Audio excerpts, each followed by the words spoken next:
Hello and welcome into another episode of Locked On Wolves. This is the post-game podcast. The Timberwolves defeated the Houston Rockets by 18 on Sunday night for the fourth consecutive win for the Wolves. We're going to break it all down on the post-game pod today, including key takeaways. Karl-Anthony Towns with a monster 40-point game. Jarred Vanderbilt, nearly a 20-20 game. There's a ton to talk about. The offense was super efficient in this game, and pretty much everybody played well all the way around. Defense had some second-half lapses. We'll cover that as well. But it's all upcoming on the post-game pod. Welcome in to Locked On Wolves.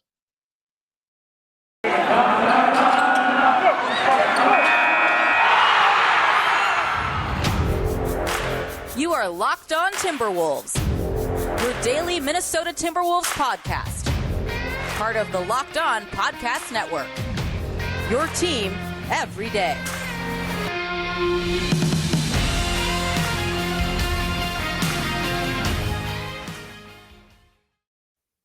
Hello and welcome to the Locked On Wolves podcast, part of the Locked On Podcast Network, your team every day. My name is Ben Beecken. I'm the host of Locked On Wolves. I'm also the editor of Dunking with Wolves, the Timberwolves site on the Fansided Network. Happy Monday, everybody. Today is the post-game podcast. Happy Victory Monday, I should say, actually off the top. The Wolves won on Sunday night, their fourth straight win. Plenty to talk about from that one. Before we get into everything, though, first of all, thank you for making Locked On Wolves your first listen each and every day. Locked On Wolves is free and available everywhere. That includes YouTube, as well as all of your favorite audio platforms, Apple, Google, Spotify, Odyssey, really anywhere you like to listen to pods. You can also follow on Twitter at Locked On T-Wolves and at Beecken with two B's, two E's, C-K-E-N. All right, as mentioned, the Wolves have now won four straight games, and they've had the good fortune, obviously, of playing some of the league's worst teams now, the Thunder and the Rockets, three consecutive games against those three teams, and now they play New Orleans on Tuesday. So the streak against the bottom, the cellar dwellers really in the Western Conference continues. However, you still got to take care of business. And as a team that had been before the streak, 4 games under 500 on the fringes of the play-in conversation in the West, this is obviously an important stretch. And you got to play who's on the schedule, and it's important to win these games. The Wolves have done that, and they've done it in a really convincing fashion. Going back to last Monday's victory, which was relatively comfortable. Wednesday was a little bit dicier against the Thunder at Target Center. The Wolves only scored 98 points. It was a bit of a slog, but the Wolves won that one. And then they led by as many as 41 on Friday on the road in Oklahoma City. And then Sunday against the Rockets, the Wolves, I don't think ever led by as many as 30, but they had essentially a 20-plus point lead for the vast majority of the middle stages of this game. And it wasn't as close as the 18-point final margin, but the Rockets did get it down to 15 midway through the fourth quarter and forced Chris Finch to put Karl-Anthony Towns back in the game. Towns didn't even play in the fourth quarter against the Thunder on Friday. So it got a little bit dicier. Dicey is not even the right word. It got a little bit, I don't know, closer than it should have been, I guess, in the fourth quarter. So we'll talk about that here in a little bit. The Wolves did not have Patrick Beverley in this game. He sat out the second consecutive game with, I believe, groin soreness is what they're calling it. He was questionable coming into the game.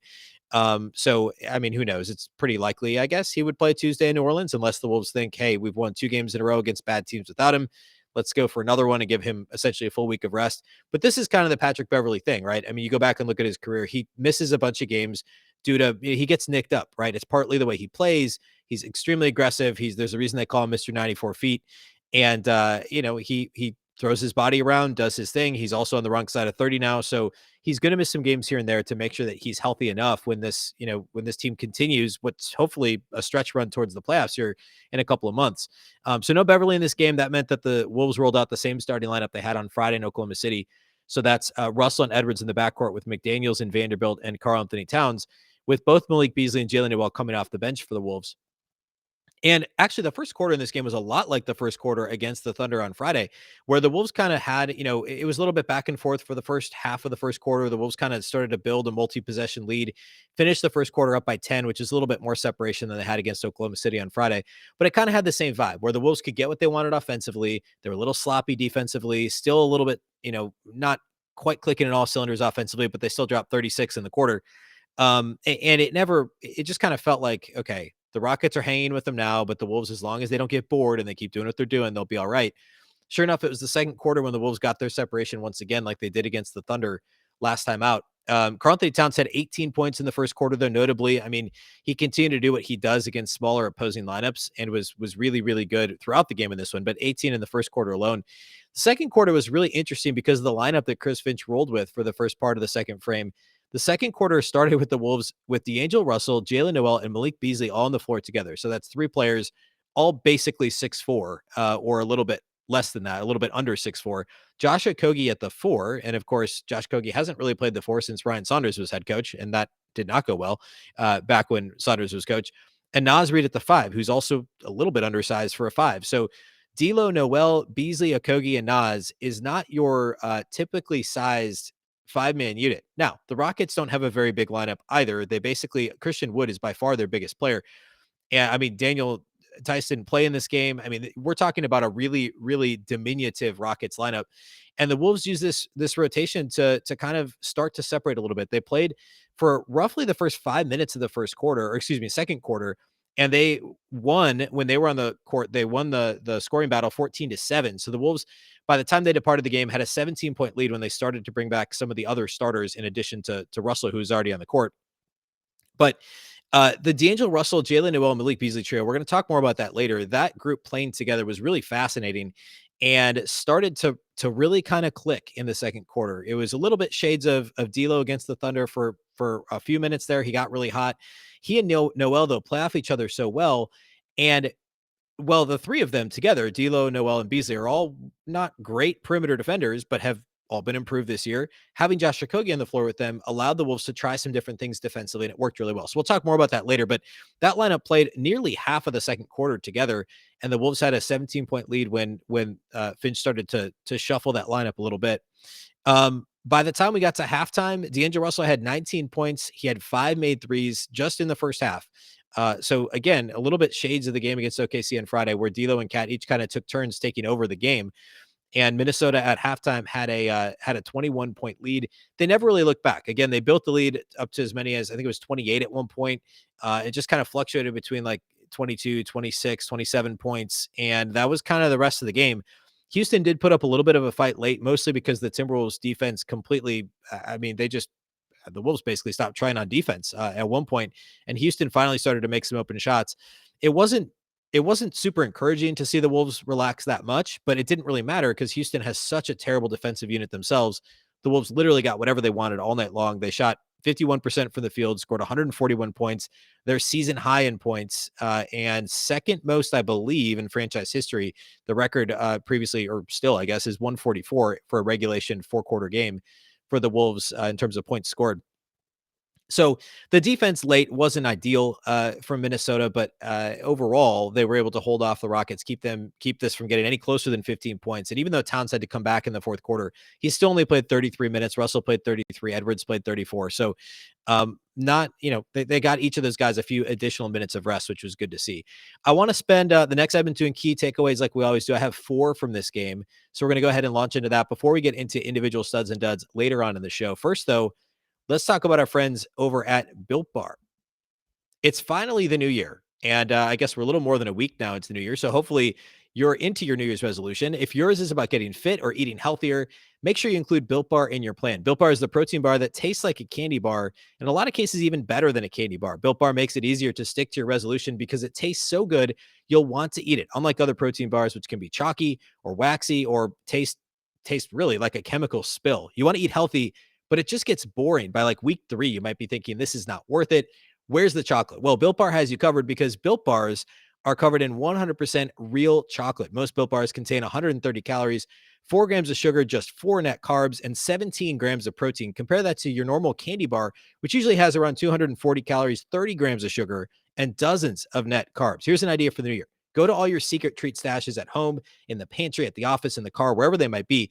Throw out all of your sugary or calorie-filled treats and replace them with the fantastic Built Bars. So when you're craving a snack or a treat, you can reach for something that's healthy and it tastes incredible. Even if you're not a huge fan of working out, you can at least eat something that tastes good and is good for you. That way, when you enjoy a delicious Built Bar, you can almost count it as a workout. There's so many flavors to choose from coconut almond to peanut butter brownie, raspberry, cookies and cream, salted caramel, mint brownie, and many, many more. In fact, Built is always coming out with new limited time flavors. So check out Built.com often to see what's new. Go to Built.com, use promo code LOCK15 to get 15% off your order. Again, that's promo code LOCK15 for 15% off at Built.com.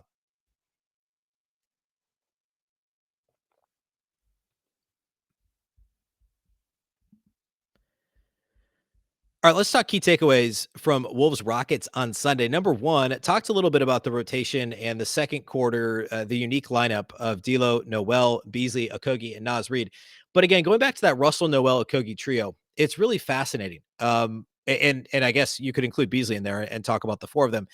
But the idea here, obviously, from Finch. Now, Okogie had been out of the rotation and really is only playing because Patrick Beverley is out. He played on off the bench Friday in Oklahoma City, and it really kind of took the place of Torian Prince. Prince got some run in the second half, not necessarily in place of Okogie, but it seems like at the moment, Okogie's in the rotation and Prince is out. And it wouldn't surprise me if this is based on matchups moving forward. Remember last Monday against the Clippers, Torian Prince had his best game by far in a Wolves uniform, had 17 points, contributed in really every other category in the box score, and then had a poor game Wednesday against the Thunder and barely played rotation minutes Friday, barely played rotation minutes on Sunday against Houston.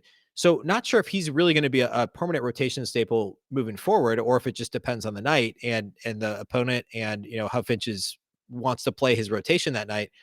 But Okogie was part of the first wave of substitutions both on Friday and Sunday.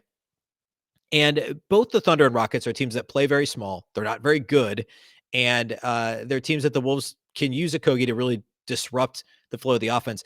The Rockets, they're, I believe, 30th in turnover. They are 30th in turnover rate offensively league-wide. So they commit the most turnovers, 15.1% of the Rockets' offensive possessions and in a turnover.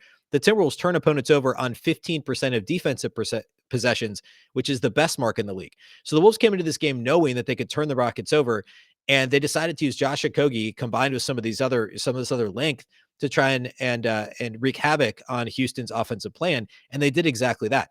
Using Okogie also allowed the Wolves to somewhat hide you can't hide all three of them at once, but D'Lo, Noel, and Beasley, especially in the case of D'Angelo Russell, he's been much better this year defensively. Noel's a little bit improved as well, and Beasley's maybe a little bit better, but the Wolves thought, hey, we'll put Okogie in the game. We can hide him offensively, similar to how they've hit Jarred Vanderbilt for much of the season.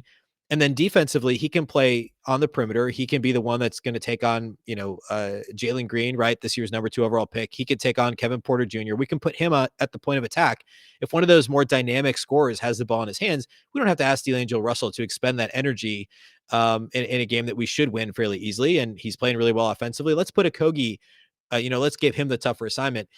And well, that worked really well defensively. On the offensive end of the floor, D'Lo and Noel are really starting to play well together. And having D'Angelo Russell out of, obviously come out of the game essentially as the first sub out for Minnesota in the first quarter, have him come back and help lead the second unit, especially with no Patrick Beverley. This is having him and Noel play together. We've seen Noel be able to create a little bit, but it takes some pressure off of him. And even in this game, Jalen Noel still had 5 assists and 0 turnovers in 18 minutes. And he didn't run the point solo very much. I think he may have been on the court 2, 3, maybe 4 minutes without D'Angelo Russell. This was primarily when D'Lo is on the floor, or I guess I'm underestimating that a little bit. It was probably more like 5 to 10 minutes, but he played at least 8 minutes, at least roughly half of his time on the floor with D'Angelo Russell, so that they could play off of each other. They could take turns running offense and playing off the ball. They both can obviously shoot from the perimeter. They both love shooting in the mid-range. And they both, especially in the case of Noel, really like to attack. And when they do, they both like to pull up from the 10, 15-foot range. And their games play so well together. And Noel's been a very underrated passer for his NBA career. He's finally getting the opportunity to showcase some of that skill. I mean, he had a bounce pass in transition in the second half of this game that was just perfectly threaded the needle and hit D'Angelo Russell, or I guess was it second half? I think it was second half, and hit I think it was Anthony Edwards in the open floor for a dunk in transition. Just a phenomenal pass. And we saw a couple of passes in the half court, specifically between Russell and Noel, that were extremely impressive. And there just seems to be a synergy and a chemistry building between those two players. So I thought this was a really interesting lineup. It won't work every night. But again, the Rockets being as small as they are, Finch more than happy to play small if he needs to, even though his preference is to generally play big. The depth on this roster is allowing him to play small. And so I think we'll see more and more of that depending on matchups moving forward. Like, for instance, I don't think that's necessarily going to work against New Orleans on Tuesday, but we'll talk more about that as we get closer to that, or I guess on tomorrow's show, on Tuesday's show. All right. Second key takeaway for me, Karl-Anthony Towns is finally beginning to be appropriately aggressive against much smaller teams. We saw this against the Thunder on Friday. He played less minutes, so he ended up only scoring 19 points, but he had that big third quarter against Oklahoma City. And in this game, he had 18 in the first quarter, had 40 for the game, obviously a season high for Cat. And he played both inside and out. I mean, this wasn't completely damage in the post. It was some in transition. It was a lot of straight line drives. It was a lot from the perimeter. So this wasn't a straight post up game for Towns, although he did dominate Christian Wood a couple of times on the low block. At one point, Wood flopped and tried to draw a charge. Towns just scored right over him. There were a couple of those type of plays, but he scored at every level and scored on straight line drives, face up situations from the perimeter a couple of times as well. He was 15 of 25 from the floor, 4 of 6 on 3-point attempts, and 6 of 8 at the line. 40 points, 9 rebounds, 7 assists, only 2 turnovers, and only 2 personal fouls for Karl-Anthony Towns in this game. I don't believe he got called for a single offensive foul. And of course, against Oklahoma City on Friday, he actually fouled out. Or no, I guess that was Oklahoma City game Wednesday. He fouled out of. On Friday, he was called for a pair of offensive fouls in that game. He was called for 3 against Oklahoma City when he did foul out on Wednesday. So 5 offensive fouls in 2 games against a team that tried to guard him with smalls, essentially. He avoided it completely in this game against Houston. And the Wolves they didn't put him on the low block as much. And I think that was likely a conscious decision by Chris Finch to allow him to do damage from multiple areas on the floor instead of having in his head, like, okay, I've got to beat this small guarding me. When he gets, he uses his off arm and he tries to pin the defender, or he simply runs them over, or he gets the elbows up, or that's usually what happens to him. And he ends up getting called for these offensive fouls against smaller players. The Wolves avoided that by not putting him exclusively in the post in this game. Not that he's ever exclusively in the post, but they put him in the post less than they had against Oklahoma City. I thought that was genius by Finch and a fantastic game from Karl-Anthony Towns. Good to see him dominate a team that he should dominate. All right, next takeaway. This is something we've kind of touched on a lot throughout the season, and I talked about it a lot before the season, but the depth of this roster, again, is so apparent. Even without Patrick Beverley, this team goes 9-10 deep, where you feel really comfortable about all these guys being on the court. This was not Naz Reid's best game, for instance, but generally he's a really good backup center. And I mean, you've got both Malik Beasley, Jalen Noel coming off the bench, Josh Okogie and Taurean Prince, if they can be interchangeable pieces depending on the matchup. If you need a little more offense in Prince's case, or length, if you need just some more defensive tenacity and overall hustle, then Josh Okogie's your guy. This is a flexible roster with multiple guys that can play multiple positions. And you've got some length at defensively in regards to Vanderbilt and McDaniels and even Patrick Beverley when he's available.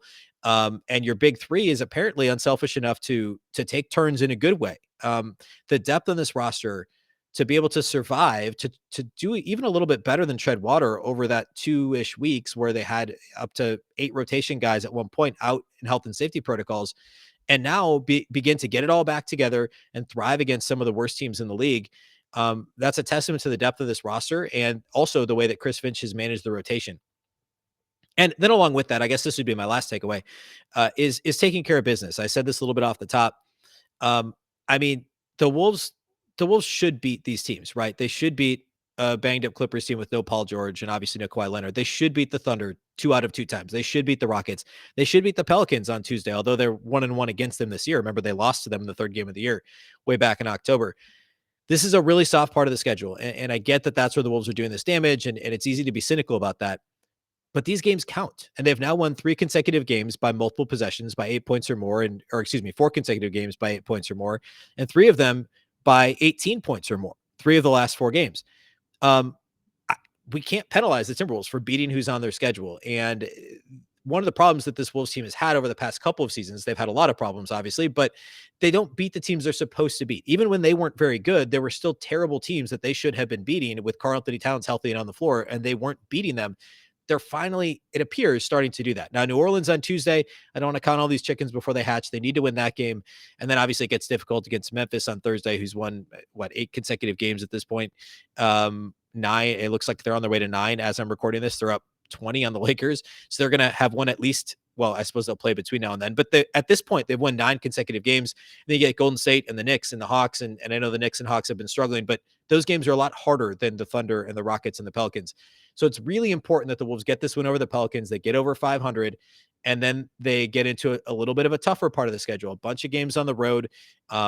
Basically, 6 of their next 8 games are on the road, not including the last 2 they just played on the road. So things are going to get tougher, but it's important to get this last win against the Pelicans before things do get more difficult. Okay, let's close the show by doing individual studs and duds, as we always do. First of all, let's talk about our friends at BetOnline. BetOnline would like to wish you a happy new betting year as we continue our march to the playoffs and beyond in so many sports. BetOnline remains the number one spot for all the best sports wagering action for 2022. It's a new year and a new updated desktop and mobile website to sign up today and receive your 50% welcome bonus on your first deposit. Just use our special promo code Locked On to get started. From football to basketball, hockey to boxing and UFC, right on down to your favorite Vegas casino games. Don't wait to take advantage of all the amazing offers available for 2022. BetOnline is the fastest and easiest way to wager on all your favorite sports. BetOnline, where the game starts.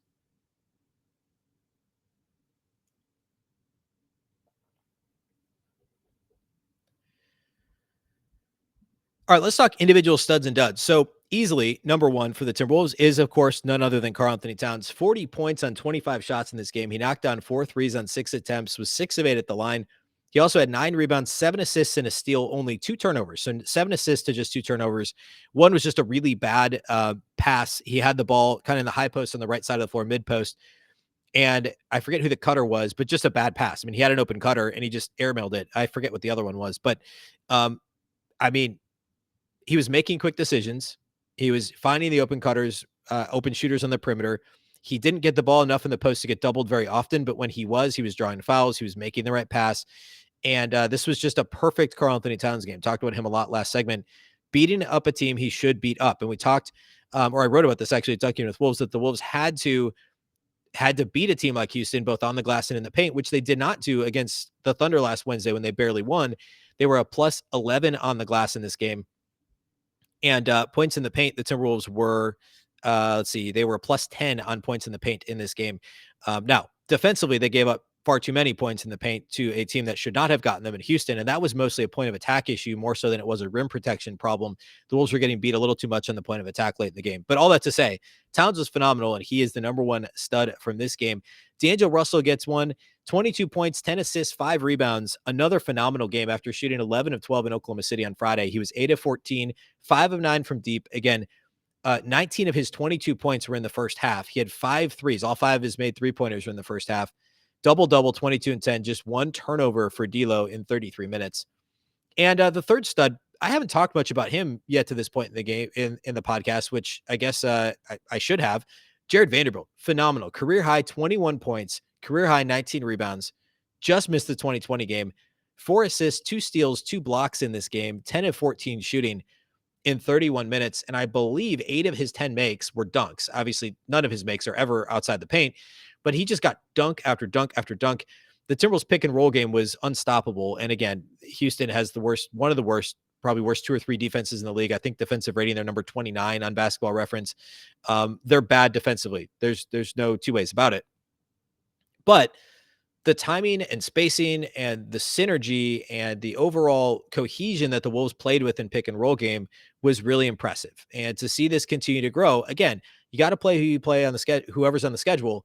And if the Wolves can gain some confidence with some of these different sets and some of these different things they're doing against a team like Houston, hopefully that helps them next week when they're taking on, the Knicks and the Hawks and the Warriors and the Grizzlies and teams that are going to defend that better. Again, I get this is a guess, but at least half of his 10 buckets were on pick and roll. Were just as the roll man getting a pass and getting a two-handed jam over somebody. It was just an impressive game from Jarred Vanderbilt and also from the guys passing him the ball. A lot of D'Angelo Russell, a little bit of Anthony Edwards, a little bit of Jalen Noel, but a great game from Vando. His activity, the edge that he plays with, all of the things we've been talking about since really, I don't know, since summer, and certainly since he started to get some minutes this fall, regular rotation minutes, all the things he brings to the table that the Wolves have been missing previously, the rebounding ability, the athleticism and length, the combination of that, plus the hustle that he plays with, the edge that he plays with. He doesn't take anything. And he is always, pressing up on the other team. He's trying to get that 1 or 2 sneaky, steal attempts in the backcourt when the other team's bringing the ball up the court after a made basket or inbounding, on a side out play. He did have a steal in this game on a side out of bounds and a fast break dunk. Just a vintage Jarred Vanderbilt game. And I've said that a few times this year. This one is beyond that because he had a 21-19 game, which is not at all what anyone would have expected to see out of Vando. We talk about the Dennis Rodman comparison. I need to go and see how many 2020 games Dennis Rodman ever had. I'd be shocked if he had one, honestly. Obviously, scoring is not Vando's thing, which is part of the reason the Rodman comparison is so easy. but he was open throughout this game for dunks. And the Wolves found him and he converted. He was also really good defensively, as he always is. So it's good to see him play as well as he did. Duds for this game. I'm just going to hand one out after this one, and it's going to go to Taurean Prince. It's maybe a little unfair because he saw some weird second half minutes. He only played 7 minutes, was 0-4 shooting, missed all 3 of his 3-point attempts. So he squeezed the trigger 3 times from deep in his 7 minutes of play, and just it only tallied a rebound, and he had a turnover, 2 fouls in 7 minutes. So not the best 7-minute stint. And I'm not going to give one to Nas officially because he did have 5 rebounds. He was active defensively, but he had a bad travel, and then he compounded that by a bad foul. And then I think he then had an offensive foul maybe the next time down the court on a moving screen. It was a little bit of a rough stint for Nas in 12 minutes, but generally speaking, the Wolves across the board played pretty well. I'll mention Anthony Edwards quick. He doesn't fit in either category, but after he had such a great game against Oklahoma City Friday, he was just quiet in this one. And it wasn't that he played poorly. 7 of 17 shooting, not terrible. 6 assists, which is great. So 19 points, 6 assists, 3 rebounds, a couple of steals, and a couple of blocks for Ant. Just 2 turnovers. Played well overall. I mean, he just Towns, Russell, and Vanderbilt were all so fantastic that Edwards just kind of took a little bit of a back seat in this one. But if taking a back seat is 19 points and 6 assists, I mean, that's fine, right? I don't think Edwards would complain about that. I don't think the Timberwolves are complaining they got the win. And it was just a really, really fun game. All right.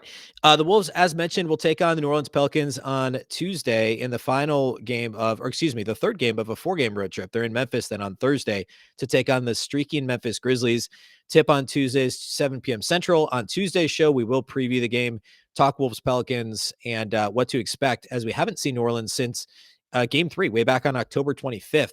That was the Wolves had started 2-0. They beat New Orleans in an ugly game that first or the second game of the season, and then went on to lose to New Orleans just a couple of days later. So different New Orleans team, still no Zion Williamson, of course, and a little bit of a still a different looking Pelicans team, but they're playing a little bit better of late. So we'll break that down on Tuesday's show. Of course, we're here all week this week, Monday through Friday daily. So be sure that you're following and subscribe to the show.